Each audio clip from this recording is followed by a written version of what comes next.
Welcome to Fix It Home Improvement, covering projects that every homeowner should know and great products for home and garden. Hi, I'm JC, and this is where I share weekly home improvement tips. This week I'm joined by Cindy. Hello, JC. Hey, Cindy. We're going to be talking extension cords, power strips, and surge protectors today. Oh, that sounds exciting. I'm excited. Oh, that's good. This week our sponsor is the Drain Claw. If you have slow or clogged bath drains because of hair, check out the Drain Claw at thedrainclaw.com. So what are we going to talk about first? I'm thinking exterior extension cords. Exterior? Exterior, outdoor extension cords. Is that what normal people call it? What, outdoor? Yes. All right, we're talking about outdoor extension cords then. If you're purchasing an extension cord for a project, there's two things you need to know before you run to the hardware store. One is how many amps or watts the tool is going to be drawing, and then how far away from an outlet are you going to be. How do you figure out the amps? So most manufacturers are going to have it stamped right on the body of the tool itself. What if they don't? And then if they don't, just search online. There's a lot of good websites, and most manufacturers will have that information on their website. And once you know the amps and the distance, it's very easy to read the packaging on an extension cord itself. Why does the distance matter? So the distance is amazing. If you have, let's say you have a 16 gauge cord, a 16 gauge extension cord, and it's 25 feet long. On average, that's going to allow you to draw about 13 amps. But if you take that same cord, 16 gauge, exactly the same, but it's a 100-foot cord, it's going to only allow 10 amps to be drawn through that. So, if you have a tool like a circular saw, for example, let's say the average circular saw draws about 13 amps. If you're working 25 feet away or less from an outlet, if you use this 16 gauge 25-foot cord, you're going to have no problems. But if you pick up, let's say in your garage, you're trying to use this tool and all you have is a 16 gauge 100-foot cord, it's only allowing you to draw 10 amps. So what's that going to do for the tool? So the tool can overheat, there's a potential for a fire, and you're definitely going to shorten the life of your tool. What happens to the extension cord? The extension cord can overheat and also have the potential to cause a fire. So it's very important to match up the right tool and the distance to the extension cord. I think a good rule of thumb when you're thinking about buying an extension cord, since they're expensive, is what's the largest tool, or what's the tool that's going to have the largest draw, and what's the farthest distance from an outlet am I going to be using this tool. And if you purchase your outdoor extension cord based on that, then it's going to be a good cord for all your other projects. A couple of other things you're looking for when you're purchasing a good quality cord is making sure that UL approved or approved by some testing agency. It's rated for outside use and it's grounded. And grounded just means that not only is it grounded, but it's polarized too, because a lot of these power tools, they want you to have a polarized plug. They want the electricity coming in one side of the tool and coming out the other side, and that's going to lengthen its life. Sometimes I see customers, they put a new plug on an extension cord, and if it's not polarized, then you can actually shorten the life of your power tool.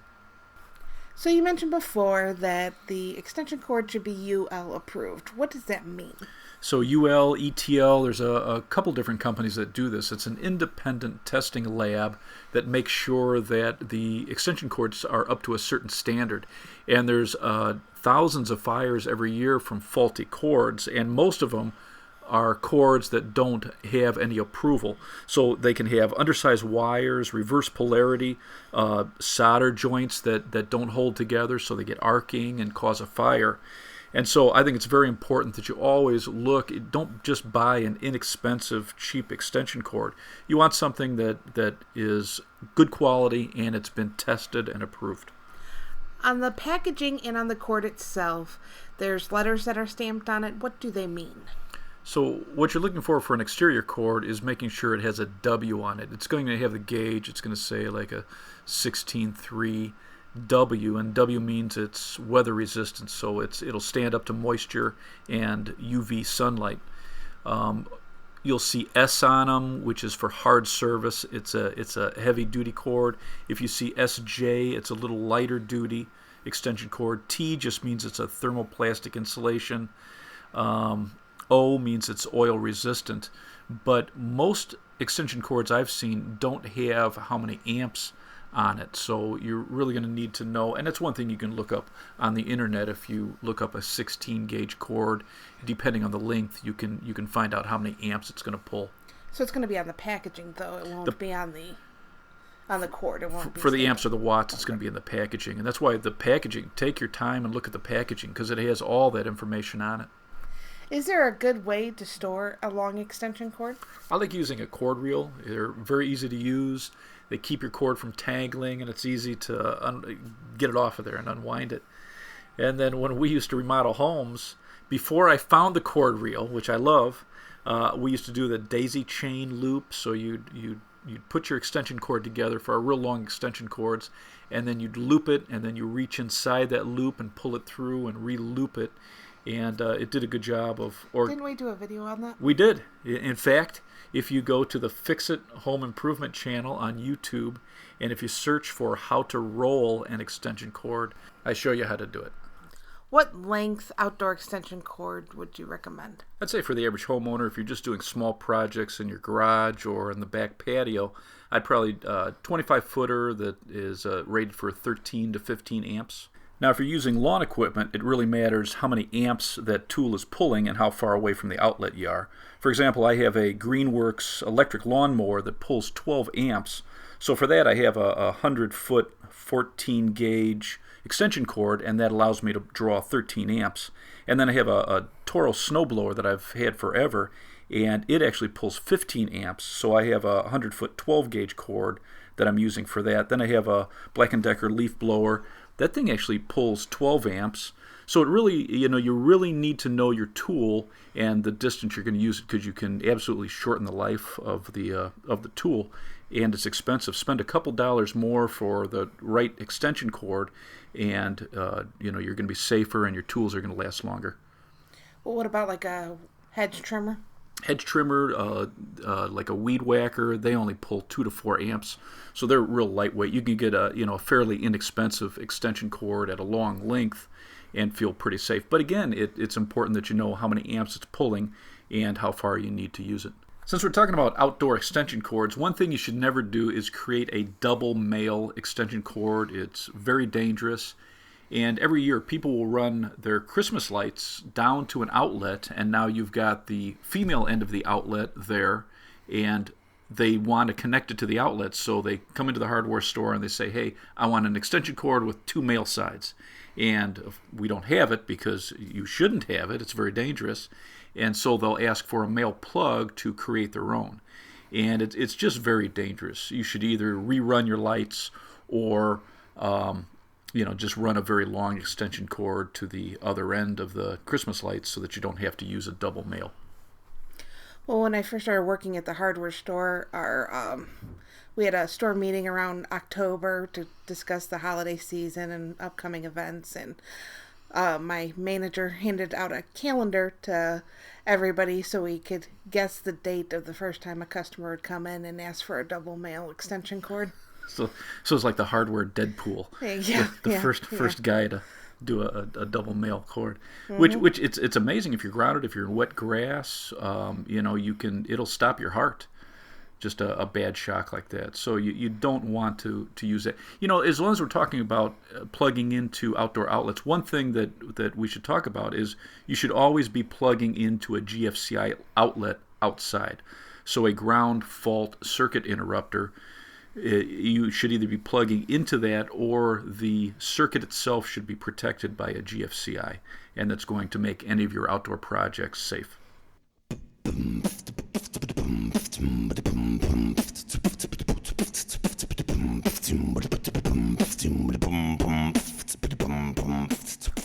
I think now is a good time to talk about our sponsor for this episode. I love the Drain Claw. So do I. Simple, effective way to unclog bath drains because of hair. And the number one reason for a slow bathtub, especially, is hair. Hair builds up on that opening, the crossbars at the opening of the drain, And as that builds up, it can slow and clog your drain. So you go from taking a shower to taking a bath? Unintentionally, yes.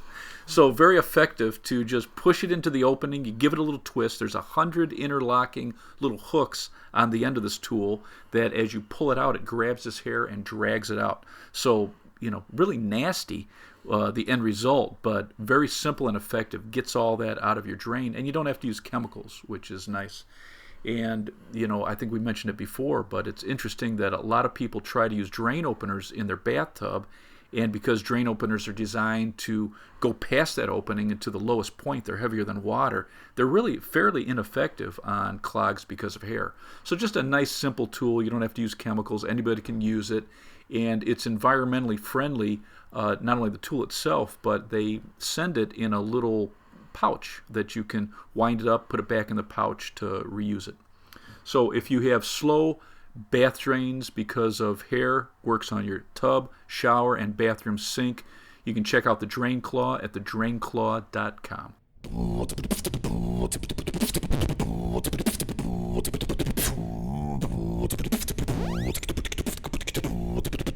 Let's talk about indoor extension cords. Okay. And this is where most of the fires are caused. So these thousands of fires every year from extension cords, most of them are from these thin indoor cords. They're the typical 6 to 12 foot cord that you see. They're white or brown that you plug in. They have a cube on the end where they have 3 female sockets that you can plug into. And because you're overloading this cord, they overheat. And one of the biggest problems that people don't know is they coil them or they loop them together. They're actually designed to be, first off, temporary use. Wow. Which is interesting. My parents have had the same extension cord plugged into the outlet for probably 20 years. Nice. It's just a fire waiting to happen. It's great. And my dad sleeps right next to it. Yeah, nice. So it's weird though. I mean, I was reading a couple things online with these fire marshals talking about it, and they're emphasizing these extension cords, these lightweight cords, are designed for temporary use, and most people don't use them like that. Like you say, you plug them in, you plug all your stuff into it, and most of these cords are rated for anywhere between 7 and 13 amps. But if you look at most manufacturers, they're suggesting that you only use 75% of that rated value, just because most people don't use the cord correctly. So you're supposed to add up. And another thing, as long as I'm on the topic, you don't want to plug one extension cord into another one. Every time you plug an extension cord into another cord, you're creating resistance, and then of course you're creating and generating heat. And these thin cords, they can dry out the insulation and crack, and that's where you can get sparking and cause a fire. But you want to add up everything that you're plugging into it, and most people don't. But you can go online if you're curious, and if you're using these cords, you can look at how many watts or amps each one of the items that you're plugging into are rated. So, for example, like a TV or a game system, most of them are around 120 watts. And now you need to know how many amps it is. So to figure out watts to amps, you're going to divide by 120. So, for example, if that game system is 120 watts, you're going to divide it by 120, and you're going to get 1 amp. And that's the way you would do your mathematical calculations. Wow, that was a difficult one. It was hard to get out. But that's it. I mean, it's really knowing, again, how many amps are you drawing on this cord and what is it rated for. And, just trying to probably, for most lightweight extension cords inside, you probably want to keep it around, 5 amps. So it's very important that you know what you're using. There's quite a few things you need to be careful of when you're using an indoor extension cord. So you don't want to run it underneath carpet. You don't want to put it behind walls. So, there was a craze for a while where people were putting the TVs on their walls, the flat screen TVs, and they were running extension cords inside the wall down to an outlet and plugging them in, which actually that heat builds up and can be dangerous. Underneath the carpet, same thing. It generates so much heat that you can cause a fire. You never want to loop them and tie them together. Guys would use this for Christmas lights. Right. And so they would loop their Christmas lights and loop their extension cords, and that actually generates extra heat. So they're very delicate.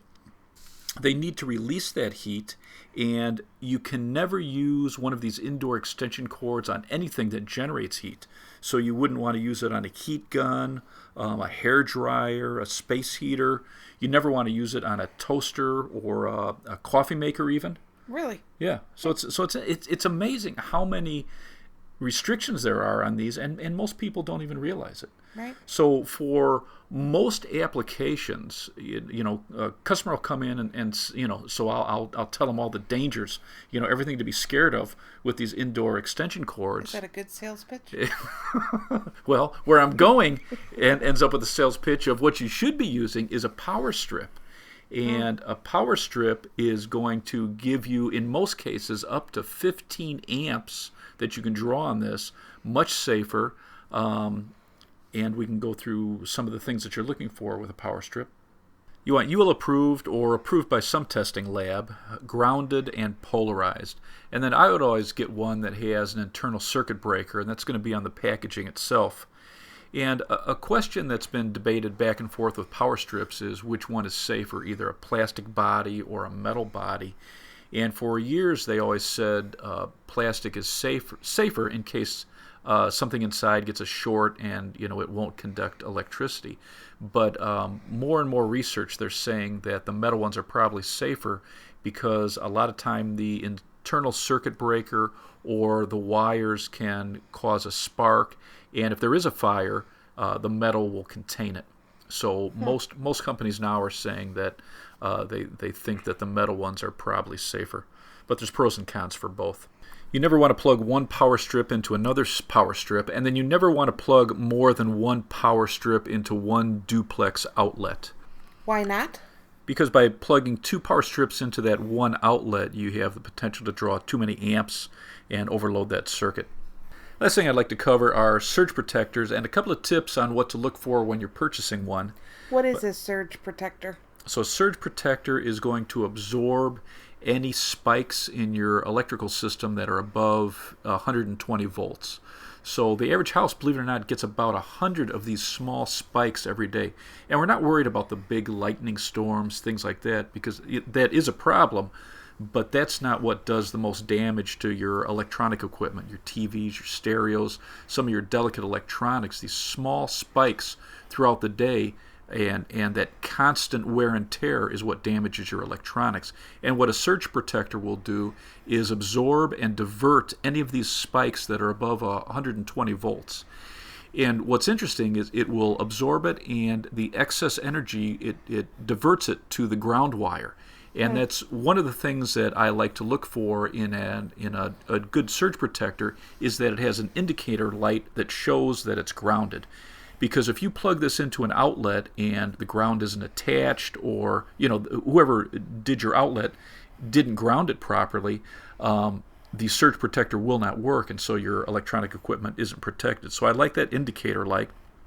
You're also looking for an indicator light that shows protected, or that the surge protector is still working, because these same spikes that can damage your electronic equipment over time will damage the device that absorbs and diverts, because companies use a couple different devices to absorb and divert these spikes, and over time they will go bad. And that's why one routine that every homeowner should have is actually looking at their surge protector, looking at that protected light and making sure it's still on, because at some point it will fail and now your electronics are no longer protected. So it just becomes a power strip? Exactly. So that surge protector is now just a power strip. You're also looking for the amount of joules that the protector will absorb. 1,000 is considered good, and anything over 2,000 is considered excellent. What is a joule? A joule is just a measurement of energy. So the higher the better. On the packaging, you're also looking for something that says tested to comply with UL 1449. And it's UL approved, so any independent testing agency, you want that stamped somewhere on that. And then you're also looking for a clamping rate of 400 or less, and that's how fast it will absorb that spike. And then if you have electronic equipment or stereos, you might be looking for noise filtration, which will be on the packaging. If you have a computer, if you're plugging in Ethernet or coax lines in your computer, you'd want to have inputs for that too, and that's going to absorb any spikes on those. But if you take those tips when you're running to the store, that's going to give you a very good quality surge protector. I think that about wraps up this episode. I think those were some good tips this week. I think so too. So you can subscribe to Stitcher or iTunes to get the podcast weekly. And leave a review. Please, if you liked it, leave a review. It helps us. If not, don't bother. Yeah. Forget about it. And if you liked it, tell a friend. Mm-hmm.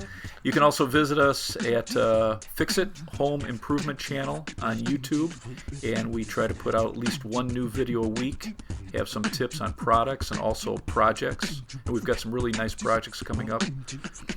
Thank you for listening, and thank you to our sponsor, The Drain Claw, and you can check them out at thedrainclaw.com.